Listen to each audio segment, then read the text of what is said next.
Hai, assalamualaikum warahmatullahi wabarakatuh. Kembali lagi bersama saya Tri Arta di sini. Di video kali ini saya mau share sedikit tentang motor. Ini dia motornya. Kelihatan? Tara, ini motornya. Satria 120R.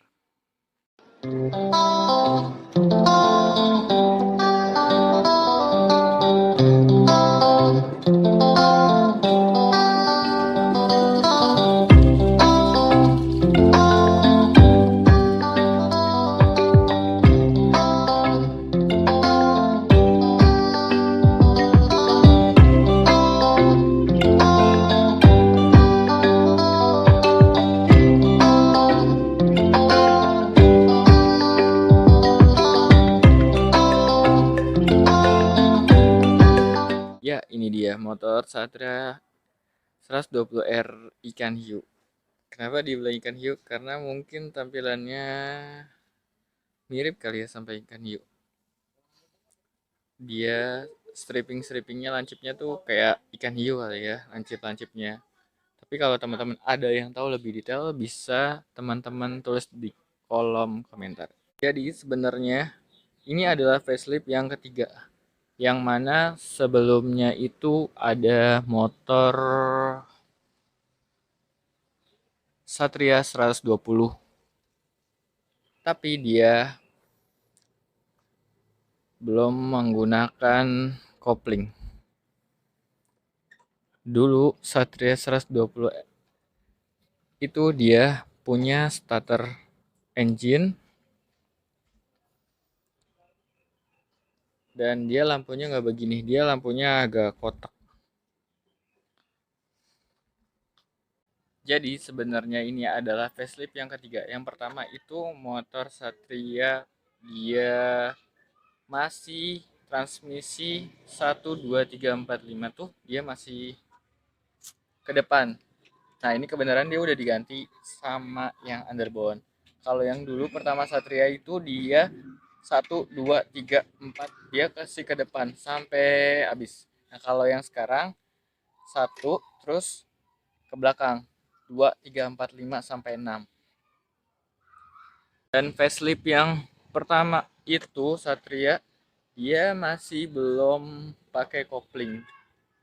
Kalau yang ini sekarang udah pakai kopling. Nah, setelah itu facelift kedua saya pakai kopling. Dia itu lampunya kotak. Jadi di sini nih, ini dia kotak nggak kayak di apa ya, diamond gitu. Kalau ini kan yang baru 2004, ini tahun 2004 dia udah diamond gini. Untuk bedain dia yang facelift ikan lumba-lumba sama ikan hiu, ini kan ikan hiu nih. Dia tuh body desainnya ini fairingnya udah sporty. Tuh, kalau yang Satria 120 tapi yang belum ikan hiu, dia tahun 90-an tuh dia masih kayak agak gemuk gitu. Dan lampunya tuh beda. Kalau yang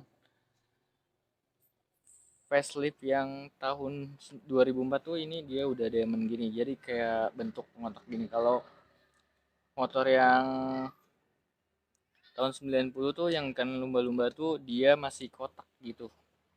Satrianya masih kotak. Lalu dashboardnya itu speedometer itu kalau yang generasi kedua dan pertama dia masih satu. Kalau yang ini dia udah ada takometernya, ada RPM-nya. Jadi mudahin kita untuk gimana kita harus untuk udah masukin gigi. Jadi lebih mantep gitu untuk kita ngegasnya. Dia ada dua. Ini kecepatan, ini RPM takometernya. Sisanya sih kurang lebih sama ya. Gue ngeri ada orang lewat. Sisanya sih kurang lebih sama, dia udah double disc. Kalau yang ikan lumba-lumba tuh yang 90-an dia udah double disc. Nah, kebenaran ini udah diganti cakramnya sama cakram besar, terus ini talinya juga udah diganti, nggak standar. Nah, yang standarnya itu begini, teman-teman. piringan cakram standar. Ini dia untuk cakram standar tuh begini. Bawaannya dia catnya sini merah. Kenapa ini motor legendaris banget? Karena ini motor tahun 2004 kalau nggak salah. Tapi dia masih kenceng banget. Tenaganya dari bawah, tengah, akhir kenceng banget, kuat. Makanya nggak heran kalau ini motor boros. Jadi kayak perasaan baru ngisi tapi kok udah habis aja ya, emang dia boros. Jadi untuk teman-teman yang punya motor ini sudah tau lah biasanya kalau emang motor ini motor boros. Dan motor ini motor 2 tak, nggak bisa ya diubah jadi 4 tak, nggak bisa. Dia 2 tak tetap 2 tak, nggak bisa diubah jadi 4 tak. Kalau kecuali kalau teman-teman mau ribet diubah pakai mesin 4 tak, nah bisa kali. Jadi kalau teman-teman ngelihat motor ini di jalanan itu bukan kayak motor bebek biasa, jangan coba-coba untuk ngelawan karena ini motor lumayan kencang banget bos. Ntar saya bakal mau nyoba ini motor. Saya mau udah lama nggak pakai motor 2 tak, saya pengen coba nanti. Kenapa ini dulu motor bagus? Ya ini motor udah revolusioner banget pada zamannya. Kenapa nggak keren banget? Coba kita lihat. Ini motor di tahun 2000-an tuh dia udah pakai SCAF. Jadi Suzuki Computerized Analysis Frame. Jadi framenya itu udah pakai komputer coy. Pengujian bendingnya segala macem.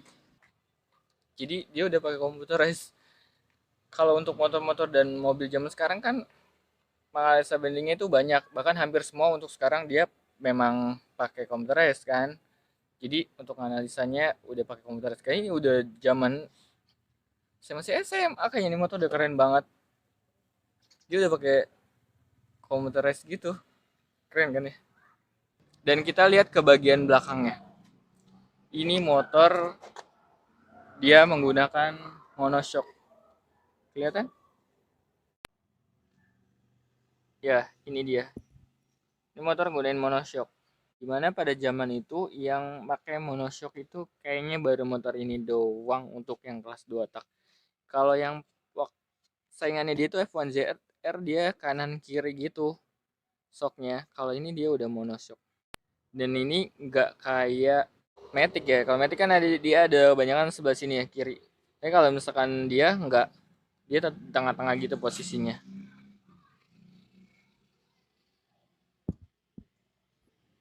Yang sebelumnya saya udah bilang, jadi motor ini tuh unik. Dia 2004 tapi belum ada starter bos. Jadi kita starternya tuh gini. Kita kontak.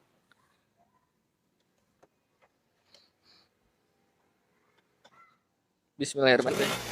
Edan. Jadi gini. Si garing banget ya. Ini dia untuk stop engine. Ini kan udah dimodifikasi, ada ini bukan starter untuk starter ya, tapi ini untuk stop engine. Ya misalkan ini motor bisa mati. Kalau ini dipencet. Mati. Sekarang kita ke mesin. Mesin motor ini tuh dia nggak kayak mesin motor bebek lainnya. Jadi dia tuh mesinnya tuh yang nggak ke atas gitu. Nah, ke atas. Kalau motor-motor bebek lainnya kan dia lurus gitu ya. Tapi kalau misalkan motor ini dia agak ke atas kayak motor-motor underbone, motor King Mega Pro, dia agak ke atas gitu kan. Dia motor underbone. Dia uniknya begini. Dan dia menggunakan pendingin mesin yaitu jet cooled. Ini pendingin mesinnya dia. Dia belum pakai radiator, dia masih pakai kipas.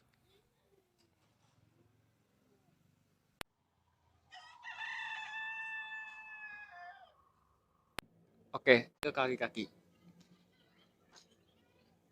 Motor ini dia bawaan pabriknya tuh menggunakan case wheel. Jadi pelek racing. Nah, kebenaran ini udah dicat warna merah biar senada dengan mungkin ya body ini. harusnya sih warna putih, tapi nanti yang belakang warna putih kok.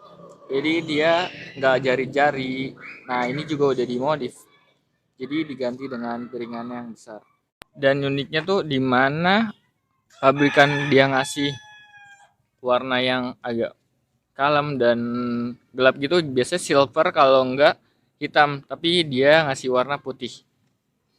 Nanti kita lihat dia ada di sok belakangnya tuh, sorry bukan sok, pelek belakangnya tuh dia standarnya putih. Nah dia tuh punya cakram yang mencolok, sebenarnya dia warna merah sini dan standarnya tuh ada di belakang. Kita langsung aja ke belakang ya. Nah standarnya tuh cakramnya tuh begini, kalau yang tadi udah dimodif. Nah ini juga pelek warna standar, jadi bawaan pabriknya tuh memang harus begini. Dia kenapa warna merah? Mungkin biar mendominasi dia warna racing kali ya, jadi dia sengaja warna merah, tapi ini udah mulai kelupas gitu karena termakan usia kan, ini motor udah lama. Yang sebelumnya saya bilang dia body fairingnya tuh lebih sporty ketimbang Satria yang 120 di bawahnya dia yang lumba-lumba.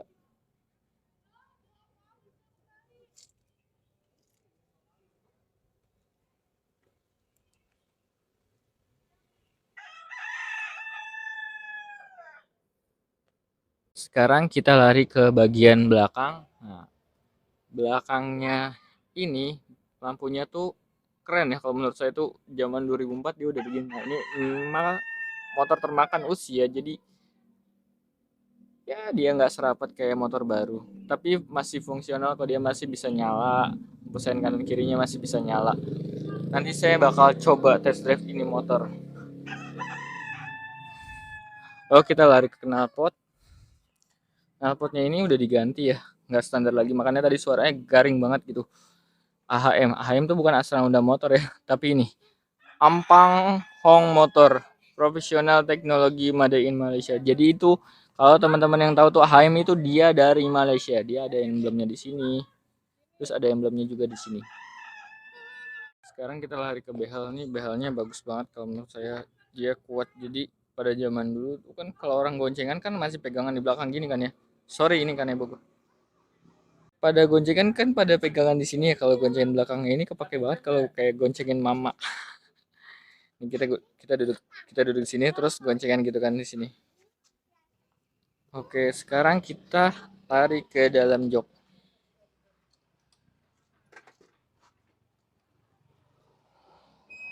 Nah, ini motor tankinya 5,2 literan kurang lebih. Emang agak boros banget, kayak kita baru ngisi tapi kok udah habis banget gitu. Ya ya emang karena ini motor boros. Terus ini ada busa buat ngelap bensin atau minyak rem kalau misalkan minyak remnya tumpah. Ini buat ngisi minyak. Sorry, bukan minyak rem. Oli samping. Nih, kalau tumpah. Di sini ada aki sikring. Nah, uniknya tuh ya akinya itu memang paling buat ke lampu sama segala macam, karena kan dia nggak ada kickstarter, jadi dia kecil aja gitu kan. Udah cukup untuk dia kelistrikan segala macam. Oke, kita lari sekarang ke saklar segala macam. Nah, ini udah dimodifikasi sama yang punya. Jadi ini stop engine yang tadi saya coba juga kan. Jadi kalau di sini on dia bakal mati. Nanti pas kita lagi di jalan misalkan kenceng banget kita matiin bisa. Nah, ini starter sebenarnya enggak. Ini cuman yang di sini doang yang kepake, tapi ini enggak, ini cuman modifikasi doang. Dan di sini ada panel kayak lampu jarak dekat, jarak jauh. Nah, ini kita nyalain aja karena sekarang peraturannya kita harus nyalain mode lampu tuh, daripada kita nanti ditilang ya mending kita nyalain. Nah di sini ada lampu shine, dia ada besok, dia tuh enak nih tombolnya untuk kayak normalisasinya lampu sen. Jadi kalau habis nyalain tinggal dipencet aja. Kalau yang zaman-zaman sekarang kan dia agak tebel ya, kalau zaman dulu saya emang agak kecil sih gini nih. Nah di sini ada tombol klakson. Nah, ini bisa untuk tin tin tin. Ini udah diganti hand gripnya, ini juga udah diganti. Nah di panel yang tadi saya bilang, jadi dia tuh ada dua. Ini kecepatan, ini RPM. Jadi ini untuk ngasih tahu kita udah bisa buat masukin gigi atau enggak. Nah di sini ada panel lagi netral, ini top. Nah top ini kalau ngasih unjuk kalau kita udah sampai gigi 6, itu dia bakal nyala. Netral kalau kita lagi posisi dia netral, jadi nggak masuk gigi. Nah dia lampu sennya, jadi fungsionalnya tuh universal. Jadi kanan kiri nyala dia bakal nyala nih, nggak bisa satu-satu kayak yang mobil. Kalau mobil kan yang kiri nyalain ke kiri, terus kiri yang nyala, kanan nyala. Kalau dia motor satu, dan motor juga ada sih yang nyalain kiri, kiri doang nyala, kanan nyala. Nah, ini lampu jauh. Dan ini indikator untuk oli samping.